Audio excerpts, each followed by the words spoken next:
Bonjour tout le monde. Alors, pour la vidéo d'aujourd'hui, j'avais dans un premier temps pensé continuer à ce dont je vous avais parlé la semaine dernière, et un peu la semaine d'avant aussi d'ailleurs, à savoir l'anatomie, la construction des personnages. Mais pour ce que je voulais aborder par rapport aux personnages, euh, il me semble qu'il était quand même utile, oui, si pas indispensable, de vous rappeler quelques notions élémentaires de perspective. Parce que, bon, la perspective, finalement, elle intervient dans tout. La perspective, qu'est-ce que c'est? C'est simplement une, on va appeler ça une technique, même si ce n'est pas vraiment une technique, qui nous permet de traduire en deux dimensions, donc sur une feuille de papier, sur un support, les trois dimensions. Donner l'illusion des trois dimensions. Donc, pour bien comprendre ça, il suffit par exemple que vous vous mettiez au milieu d'une route ou au milieu d'une voie de chemin de fer. Bon, pardon, excusez-moi. Vous savez que les bords de la route ou de la voie de chemin de fer sont parallèles et pourtant vous avez avoir l'impression que les lignes se rejoignent. Voilà, ici je vous ai imprimé une petite image d'ailleurs que je trouvais, bon le dessin n'est pas formidable mais au moins ça a le mérite d'être très compréhensible. Vous voyez, ici vous avez la ligne au bout, qu'on va appeler ligne d'horizon, et là vous avez un point qu'on appelle point de fuite. Et toutes les lignes, en tout cas les obliques, vont converger vers ce point. Absolument toutes. Vous voyez ici. Par contre, dans ce cas de figure, et c'est de ça que nous allons parler aujourd'hui, c'est-à-dire ce qu'on appelle la perspective frontale, donc c'est le cas où on se trouve juste en face et qu'on voit les choses droites, eh bien toutes les lignes horizontales vont rester horizontales. Et toutes les lignes verticales vont être verticales. Alors, cette ligne d'horizon, comment la déterminer? Où se trouve-t-elle?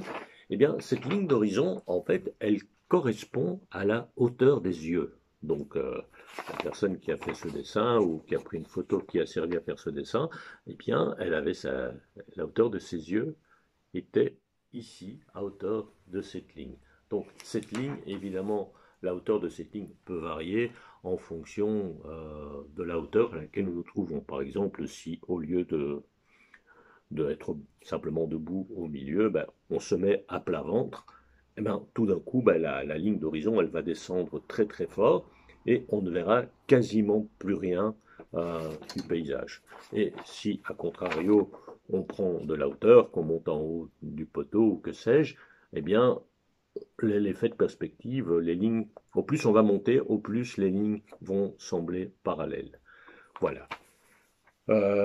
Pour comprendre ça, voilà, je vous ai imprimé une photo aussi, parce que ça c'est vraiment le grand principe, c'est que les lignes doivent toujours converger vers l'horizon. Parce que parce que c'est des choses que je vois régulièrement, si on fait les lignes qui convergent vers nous, eh ben, du coup, le plan aura l'air incliné. Donc, là, ça peut l'air complexe comme ça, mais vous allez voir, on va partir de choses très concrètes et ça va être très simple. Donc, vous voyez, j'ai imprimé cette photo que j'ai trouvée ici et donc c'est une scène de rue assez basique. Et il y a un personnage ici à l'avant-plan. Et vous voyez, la ligne qui est tracée ici, elle lui arrive en plein milieu du visage. Ça veut dire simplement que l'horizon va être là. Ça lui arrive à hauteur des yeux. Ça veut dire que la personne qui a pris cette photo, qui se trouvait forcément plus à l'avant, eh bien, devait avoir à peu près la même taille que cette personne-ci, et que la hauteur de ses yeux arrivait là. Et alors on peut regarder, toutes les lignes convergent vers cet horizon. Voilà. Et si vous regardez les personnages à l'arrière-plan, vous voyez, évidemment ils sont beaucoup plus petits, mais leur tête arrive aussi sur cette ligne. Ce qui est logique. Voilà, je vous montre encore un exemple. C'est aussi un dessin que j'ai trouvé, que j'ai imprimé, donc ça c'est pas un dessin que j'ai fait, mais vous voyez, on voit très bien, bon le dessin non plus n'est pas formidable, mais il a le mérite d'être très clair. Vous voyez, toutes les lignes, il y a un seul point de fuite, il est là. Hop. Et tout ça converge. Ce qui est horizontal reste horizontal et ce qui est vertical est toujours vertical. Voilà. Pour illustrer ça, je vous montre aussi quand même 2-3 dessins à moi. Donc ça, ce sont des dessins que j'ai réalisés en fin d'année dernière. Ce sont tous des dessins sur des endroits, enfin il y a 2 endroits où je suis allé. Et ici aussi, vous voyez, il y a un point de fuite qui est ici, quelque part, à hauteur de la porte, finalement, ce qui correspond à ma taille, puisque c'est moi qui ai pris, j'ai pris la photo qui m'a servi à faire ce dessin, et les lignes convergent vers ce point. Voilà, je vous en montre encore 2-3, donc celles-là font partie de la même série. Donc ici aussi, le point de fuite, il va être ici quelque part au niveau du haut de la porte. Voilà, et puis ça c'est encore un autre endroit, ce n'est pas chez moi je vous rassure. Et pareil, vous voyez, les lignes du carrelage, les lignes de la table, de l'armoire ici, enfin pas de la porte parce que ça c'est une vieille porte cassée, mais tout se va converger ici. Voilà, je vous montre encore, j'en ai encore 2. Voilà, ça c'est pareil, c'est le même endroit que là. Donc ce sont des dessins que j'ai faits dans une maison abandonnée. Et voilà, ici, voilà, je vous montre un exemple avec un peu plus complexe, mais le principe est le même, parce qu'en réalité, bon, il y a beaucoup de broles qui traînent partout, mais si on regarde bien l'armoire, l'établi, le sol, les caisses qui sont là, tout ça va aussi converger vers un point qui va se situer ici. Voilà. Donc, pour bien comprendre ça et pour être quand même un peu plus pratique, on va commencer par faire un petit exercice d'abord, qui est assez simple, mais qui est assez connu d'ailleurs dans les exercices de perspective. Donc, sur une feuille, je vous propose de tracer 6 carrés pareils. Alors, moi, je l'ai fait sur une feuille blanche parce que c'est tout ce que j'avais sous la main, mais si jamais vous avez du papier quadrillé chez vous, hein, vous avez peut-être ça dans vos blocs de cours, ce sera évidemment beaucoup plus facile, ça vous évitera de devoir trop mesurer. Donc ici, j'ai tracé 6 carrés les mêmes, donc ils sont alignés, et dans le carré du milieu, j'ai tracé les 2 diagonales, vous voyez, on le voit ici, pour trouver le centre. Alors, le centre de ce carré central va servir de point de fuite. Alors, je vais vous montrer maintenant, à partir de ce point, et sur les autres, on va tracer des fuyantes. Donc, toutes les lignes, à partir de chaque angle, vont aller rejoindre... donc, à partir de chaque angle des autres carrés, et même de celui-ci, les lignes vont aller rejoindre ce point. Et vous allez voir, ça va directement donner une illusion de volume et de profondeur, simplement en traçant ces lignes vers les choses. Voilà, là je l'ai déjà fait, comme ça, on ne va pas passer des heures à me regarder tracer des lignes, ce n'est pas très intéressant. Mais donc c'est exactement le même dessin, et ce que je vous ai dit, vous voyez, j'ai retracé un carré à l'intérieur, et toutes les lignes convergent vers ce point. Et du coup, on a l'impression que ces carrés ont pris du relief. Alors, pour accentuer ça encore, eh bien, on va prendre un autre crayon et on va mettre quelques ombres, ce qui va nous permettre d'accentuer encore le volume. Donc ici, je prends un crayon plus gras et je fonce très fort l'intérieur. Voilà.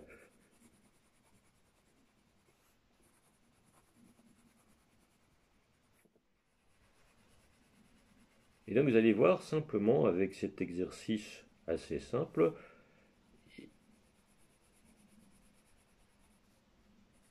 vous allez avoir une toute autre perception des carrés que vous aviez au début.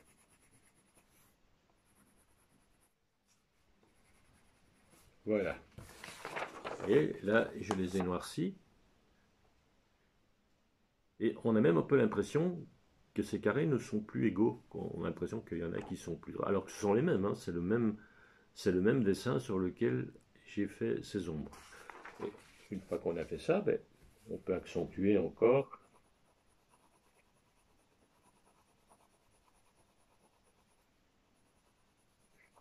Voilà, en donnant un peu de lumière. Je ne vais peut-être pas tous les faire parce que ça risque de nous prendre du temps. Mais voilà, je vais faire la rangée centrale.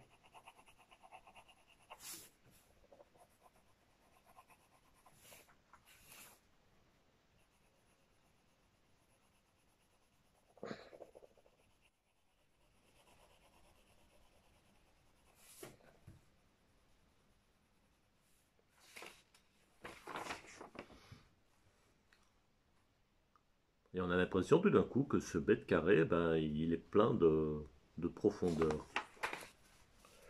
Voilà, allez, j'en fais encore une rangée, et puis ce sera bon.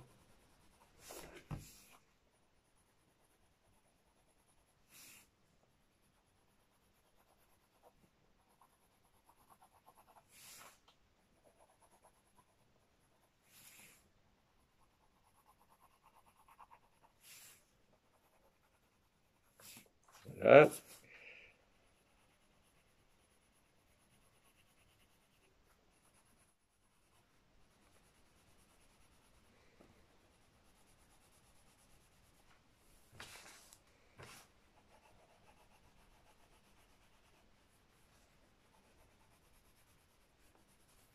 Voilà. Vous voyez? Donc ça, c'est pas mal comme exercice à faire pour comprendre vraiment à quoi sert cette perspective. Et donc ici, on est vraiment toujours dans une perspective frontale. Vous voyez, toutes les horizontales sont horizontales, donc forcément parallèles entre elles, et les verticales sont verticales. Voilà. Alors sur base de ça, de cette règle aussi simple, eh bien, on peut construire des intérieurs. Déjà, donc ici, je vous montre encore, qu'est-ce que c'est que ce truc-là? Ouais, voilà, ça c'est une petite scène d'intérieur. Vous voyez, ça c'est vraiment, vous voyez, ça a déjà l'air quand même d'être un peu plus compliqué, alors qu'en réalité, c'est exactement la même chose. Vous avez un point de fuite ici, et toutes les lignes convergent vers ce point. Vous voyez les lignes du sol, on voit le carrelage. Le carrelage, on le voit un petit peu là. Et évidemment, au plus on s'éloigne, au plus les éléments paraissent petits et surtout au plus ils paraissent serrés. Hein. On le voit bien ici dans cette rue. Vous voyez, les éléments, forcément, au plus on s'approche de l'horizon, au plus ils vont diminuer et au plus l'espace entre les différents éléments va s'amenuiser. Alors qu'en réalité, bah, c'est le même, bien entendu. Alors, donc maintenant que vous avez bien compris comment ça fonctionne, on va faire un truc un peu plus, non pas plus compliqué, euh, un peu plus élaboré, mais c'est pas plus compliqué, c'est exactement la même chose. Bah, excusez-moi, je retousse. Je l'ai déjà tracé en gros, et ici, en fait, j'ai tracé la ligne d'horizon et les fouillantes avec un crayon rouge, comme ça, je ne les efface pas, et vous voyez toujours la construction. Vous voyez, je l'ai déjà fait, donc simplement, j'ai imaginé une cuisine, vraiment assez basique, avec des éléments très rectangulaires et des parallélépipèdes. Et donc j'ai pris un point de fuite central, donc sur la ligne d'horizon que j'ai tracée ici en rouge, et toutes les lignes, absolument toutes, sauf les horizontales et les verticales, vont rejoindre ce point. Donc là, je les ai déjà tracées parce que ça prend quand même un peu de temps. Et maintenant, sur base de ça, eh bien, on va commencer à mettre quelques ombres et on va donner du volume à ça. Donc, on va partir de l'idée que la lumière vient de la fenêtre, ce qui est assez logique. Je vais tailler mon crayon. Voilà, je ne sais pas si c'est très intéressant de me voir tailler mon crayon, mais c'est utile en tout cas pour dessiner. Je dis n'importe quoi, mais c'est pas grave. Donc, si la lumière vient de la fenêtre, le mur sur lequel il y a la fenêtre, ben, forcément, il n'est pas éclairé.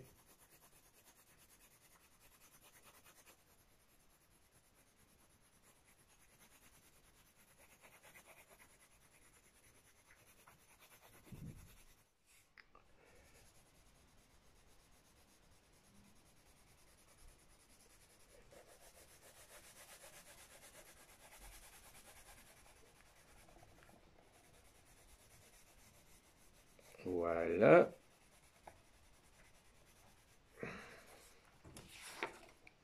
Hop, directement.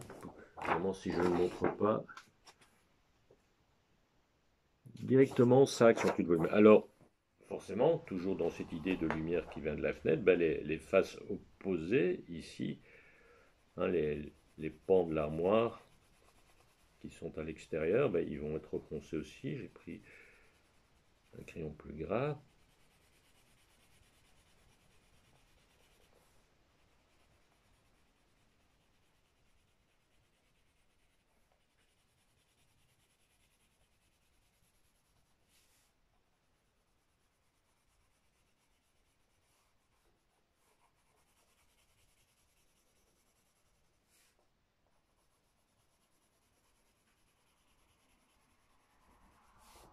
Là, il y a ça, et ici aussi.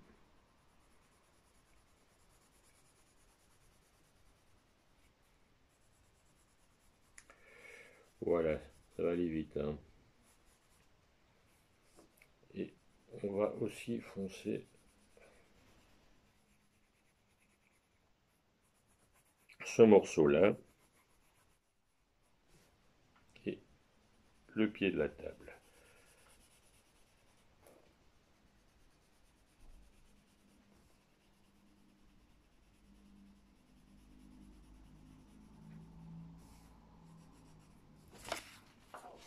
Là, ouais, ça prend forme vraiment.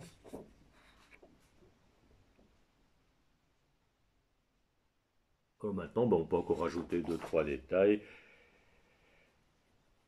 Donc ce dessin, en fait, c'est juste pour vous montrer qu'avec un simple point de fuite central, on peut quand même déjà obtenir un dessin ben, assez élaboré.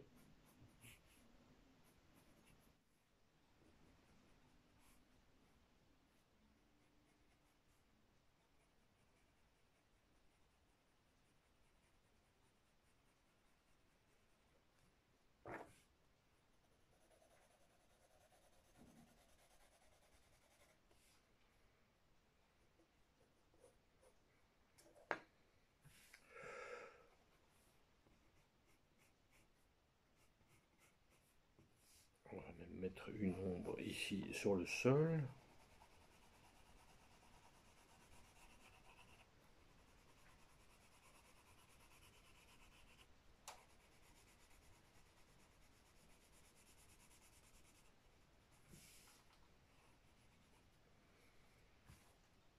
Et alors on peut tracer, je les avais déjà vaguement fait, on peut mettre sur le sol pour que ça soit un peu plus réaliste. On va mettre quelques carrelages. Voilà, ça je le fais à la latte quand même.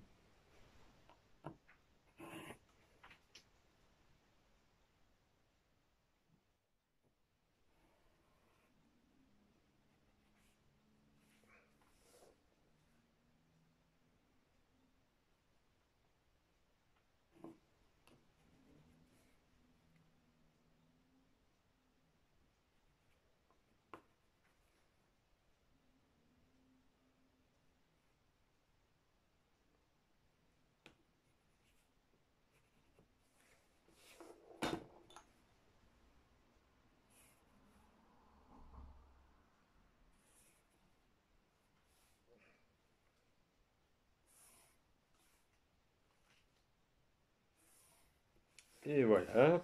Et puis on va faire dans l'autre sens.